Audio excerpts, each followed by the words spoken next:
भतारा घर बर्तन मजाते दिन कानाते जाइतोगे। भतारा घर बर्तन मजाते दिन कानाते जाइतोगे।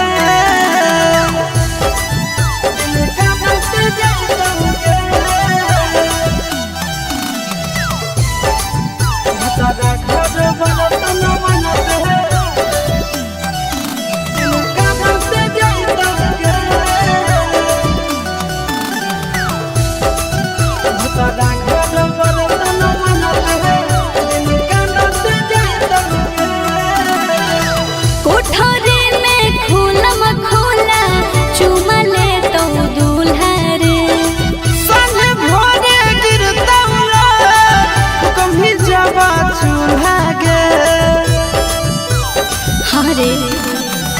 कोठरे में खुलम खोला चुमा ले तो दूल्हा रे।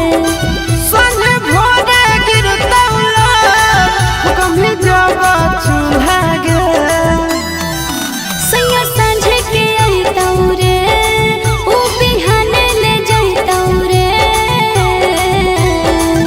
भतारा घर बर्तन मजाते दिन कानाते जाइतोगे। भतारा घर बर्तन मजाते दिन कानाते जाइतोगे।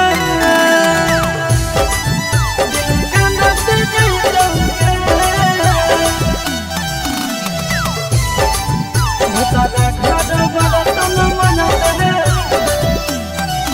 दिन कानाते जाइतोगे। भतारा घर बर्तन मजाते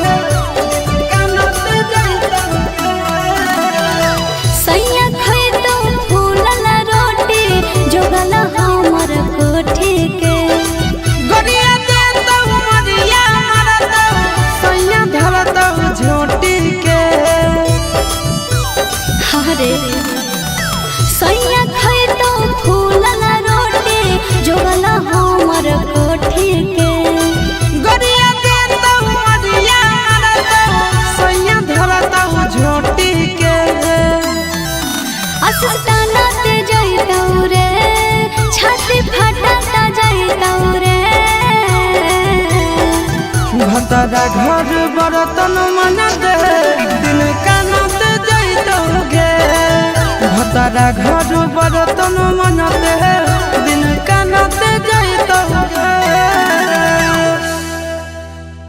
भतारा घर बर्तन मजाते दिन कानाते जाइतोगे। भतारा घर बर्तन